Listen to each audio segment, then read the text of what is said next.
Assalamualaikum warahmatullahi wabarakatuh. Waalaikumsalam warahmatullahi wabarakatuh. Ya, pemirsa dimanapun Anda berada, kita jumpa lagi di beberapa channel nih. Ada Popole TV, ada Mimbar Bebas, ada Nol Demokrasi, ada Suara Buruh Official, Wah, ada Petugas Rakyat, waduh. ada juga Fokus 1. Ya, Ada 6 channel kita. banyak juga nih Banyak. channel-channel yang baru-baru kelihatan. Ya, terus kemudian juga nanti ini juga akan di share dalam bentuk tulisan yaitu di gasbumi.com. Oh, begitu. Ya, gitu. Jadi apa kabar Pak Juju? Alhamdulillah baik. Terima kasih Pak Yadi, ketemu lagi kita. Ya, ketemu lagi. Pak Juju nih, saya di meja nyolong-nyolong dikit nih buku Iya. Jokowi Undercover. Rame nih. Iya. Nah, ini karena ada kaitannya yang akan kita bicarakan hari ini nih, Pak Juju. Karena apa? Sepertinya saya pernah mendengar info bahwa kasus yang sekarang sedang ramai, yaitu orang menyebutnya Universitas Pojok Pramuka, Oh. Universitas Pasar Pramuka, Iya. itu sebetulnya berawal dari tulisan yang sangat cerdas, yaitu dari Bambang Tri yang di sini. UPP singkatannya ya. UPP. Wah, Ada yang menerjemahkan istilah baru tuh. Ada yang menerjemahkan Universitas Pojok Pramuka, ada Waduh. juga yang menerjemahkan sebagai Universitas Pasar Pramuka. Iya, iya, iya. Nah, sebetulnya kalau kita bicara soal ijazah palsu yang diduga dimiliki oleh mantan penguasa, yaitu Mr. Joko Widodo, Oh. itu sebenarnya berawal dari bukunya Bambang Tri, yaitu Oh. Jokowi Undercover. Ya. Di sini ya. Ya betul. Tapi hari ini kita akan membahas soal yang sudah sampai pada puncak untuk pembuktian bahwa ijazah yang dimiliki oleh Joko Widodo diduga sangat palsu. Nah, saya pengen Banyak komentar. banget sangatnya sangat. Saya ingin komentar dari Bang Juju yang juga sangat aktif untuk melakukan pembelaan terhadap waktu itu gugatan ya di Pengadilan Negeri Jakarta Pusat. Ya. Akhirnya hasilnya NO ya. Ya. Nah sekarang 2 kali tuh Jakarta kali. Pusat. Iya. yang satu pidana Perdata 2, satu pidana di Solo. Solo. Ya. Kota Jokowi itu. Betul. Nah kali ini kita akan lebih mengerucut, yaitu soal ditemukannya indikasi bahwa ijazah Joko Widodo dicetak di Pasar Pramuka UPP. Bagaimana menurut Pak Juju? Iya, assalamualaikum warahmatullahi wabarakatuh. Waalaikumsalam. Jadi kalau bicara yang ijazah Jokowi nih, Iya. yang diduga palsu nih nggak bisa habis ya. Katanya terus bergulir aja ya, Iya. baik di media TV, media online dan lain-lain. Iya. Kira-kira seperti itu. Kenapa? Karena sampai saat ini apa yang saya alami, saya pribadi dan tentu tim pembela hukum dalam kasus yang tadi Pak Yadi sebutkan atau singgung adalah persoalan ijazah Jokowi ini semenjak tahun 2023 ya, 23, 24 gitu ya, sekarang 25 itu memang belum terkuak Pak. Iya. Ya, substansi kebenaran ya. Ya. Nah, karena sudah kita ungkap di persidangan baik perdata 2 kali di Jakarta maupun pidana di Pengadilan Negeri Solo. Ya, yang di mana terus terang korbannya adalah Ustadz saya dan teman saya juga ya, yaitu Bambang Tri dan Ustadz Gusnur seperti ya. itu. Nah, karena mereka ditahan sampai 3 tahun Pak. Iya. Kira-kira seperti itu korban ketidakadilan ya. Korban katakanlah korban rejim pada waktu itu seperti itu. Karena masih di bawah kepemimpinan Presiden Joko Widodo. Saya anggap itu karena sampai sekarang setelah dari pengadilan tingkat pertama, pengadilan banding ya, maupun pengadilan kasasi ya, memang tidak pernah terbukti itu tentang pemalsuan ijazah, karena JPU sendiri pada kasus itu tidak pernah menunjukkan ijazah asli Jokowi sebenarnya seperti apa. Ada atau enggak? Iya, ada atau enggak? Yang malah ujian kebencian itu bukti. Ya. Pada waktu ini kan begitu Pak. Ya. Nggak ada hubungannya, nggak ada kaitannya. Seperti itu di pengadilan negeri, pengadilan tinggi banding ya, Iya. maupun di kasasi tidak terbukti sebetulnya. Iya. Seperti itu Pak. Jadi kalau pertanyaannya adalah tadi tentang pramuka Pak ya, Iya. kan dari zaman saya kuliah tuh tahun 80-an itu udah terkenal Pak masalah pramuka. Iya, Ya, menjadi suatu istilah ya, kios-kios sih Pak. Iya. Tempat apa aja lah, bikin apa aja. Iya. Palu gak ada. Palu minta, gua ada. Gua ada, betul. Ya, mau bikin KTP ke, mau bikin surat nikah, keterangan, surat nikah, ya berbagai macam dokumen Iya. yang katakanlah dokumen resmi negara Pak, Iya. termasuk ijazah. Iya. Ijazah Pak dari tingkat sekolah pertama, menengah pertama, sekolah atas maupun universitas. Betul. Bisa Pak dibuat Pak. Dan itu bisa asli. persis Pak. Asli. Nah, asli katanya mereka. Palsu. Kata yang buat asli Pak. Iya. Dan kata yang pakai juga asli gitu. Iya, Tapi betul. asli tapi palsu Pak ya. Iya. Nah itu seperti itu kejadiannya. Oleh sebab itu ya diketemukan oleh Bapak Bitor ya Pak, Bitor Suryadi. Bitor Suryadi yang juga adalah salah seorang aktivis PDI Perjuangan Pak ya. Ya. Itu beliau menemukan katakanlah dugaan jejak atau dugaan kuat Pak. Iya. Bahwa ijazah sarjana S1 Iya. Fakultas Pertanian Joko Widodo itu dibuat di sana Pak, Iya. di Jalan Pramuka itu. Iya. Kenapa itu terjadi? Karena pada waktu yang lalu sekitar 2014-2019 ya, Iya. nah, yang beliau sudah mulai katakanlah mencalonkan diri. Dimulai sebelum itu Pak sebetulnya. Sebenarnya dari tahun 2012. 12. Kenapa? Untuk mendaftar sebagai calon Gubernur DKI Jakarta. Iya. Sebetulnya itu ya. Dan rupanya mungkin berlanjut Pak. Setelah Ya. Gubernur DKI berlanjut menjadi calon presiden di 2014 Iya. sebetulnya. Karena dokumen yang ada di KPUD terus dibawa ke KPU pusat untuk mencalonkan presiden. Itu seperti yang saya pernah dengar, bahkan itu ada narasinya dari, kalau tidak salah, dari Bitor Suryadi. Dari Pak Bitor juga mengatakan bahwa ada kelompok Solo, geng Solo istilah beliau, ada geng Jakarta. Di mana dia sebutkan nama-nama, misal antara lain Pak ya. Ya, Itu namanya ada Denny Iskandar, Denny Iskandar. ada nama Widodo. Nah Widodo ini sekarang hilang juga Pak, hilang atau kemana? Hilang talibannya. Atau hilangkan kayak Nah. Masiku, kayak Harun Masiku. Jangan seperti itu. Kita tidak menuduh ya, Iya. jangan seperti itu. Andi Asman juga disebutkan Andi itu. Asman, iya. Kira-kira seperti itu. Nah di kelompok geng Jakarta ini ada namanya yang curhatkan apa? Mantan pejabat dan masih menjabat ya? Andi Andi Wijayanto. Wijayanto, betul sekali. Saya pernah terkecoh, saya kira itu dari petinggi dari LBH, ternyata bukan. Oh, iya. Namanya sama, namanya mirip. Ada juga pejabat DPRD DKI Pak, Iya. Prasetyo Edi. Ya, Prasetyo. Ya. Tadi seperti itu. Ada termasuk Juri Adianto. Ya. Nah, itu yang patut juga Iya. mengetahui gitu. Iya. Mengetahui proses pembuatan ijazah Joko Widodo yang katanya Iya. dibuat di Pramuka. Nah Gitu, itu Pak. kalau nggak salah itu panitianya Pak. Kalau istilah kita itu panitia Iya. yang melakukan, yang diduga melakukan pemalsuan itu.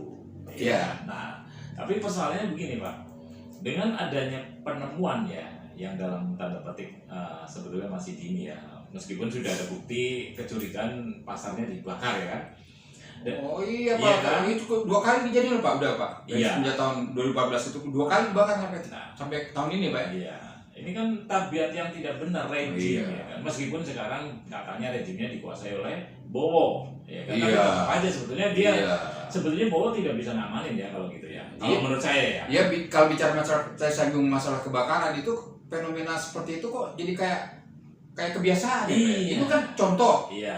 yang sangat konkret dan jelas. Iya. Itu adalah Kejaksaan Agung. Ya. Nah, di mana ada kasus yang Besar sekali sekali ya. itu melibatkan perempuan itu. Mm-mm. Nah, Iya ada. kira-kira Ya. seperti itu. Nah, Kemudian itu bakar. ya. Nah, ini berulang kembali Pak Iya. di kasusnya Pramuka ini, Iya. ya, kios Pramuka begitu, Iya. kebakar juga Pak. Iya. Nah, jadi kan ini fenomena yang kebiasaan nih Pak, Betul. kebiasaan tidak baik gitu Iya. maksudnya begitu. Tapi kalau misalkan kita tinjau dari segi hukum, apakah ini sifatnya bisa asumsi atau sebetulnya fakta kalau kebakaran itu, kalau kita kaitkan dengan soal penghilangan barang bukti, jejak digital atau jejak kejahatan di UPP, Universitas Pojok Pramuka, bagaimana kalau dari sisi hukum? Iya, kalau kita bicara hukum Pak, tentu tidak lepas dari dasar-dasar argumentasi, bukti-bukti hukum. Ya. Jadi kalau kita mengatakan bahwa wah ini kebakaran Pramuka merupakan satu bukti bahwa di sana ada pembuatan ijazah, ya, tanda kutip palsu, dan kemudian terbakar, ya kan? Ya. Kita patut menduga dong Pak, menduga keras, mencurigai. Kenapa kok bisa terjadi dalam waktu yang lagi rame-rame ini seperti itu? Jadi kalau kita misalnya mengacu kepada KUHP, kita penerapan hukum pidana kita di pasal 55, ya Pak ya, baik pasal 55 maupun pasal 56 KUHP. Di situ ada unsur apa? Penyertaan Pak. Ada unsur penyertaan, ada kemungkinan di mana pelaku utama ini dia dibantu oleh orang-orang atau pihak-pihak yang apakah itu menyuruh melakukan atau turut serta melakukan atau yang menganjurkan menganjurkan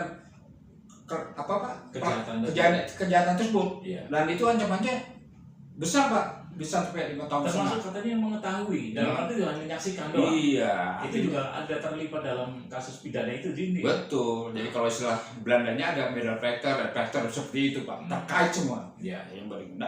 Dan itu bisa dibongkar secara hukum Pak. Tadi hukumannya berapa ancamannya? 5 tahun setengah.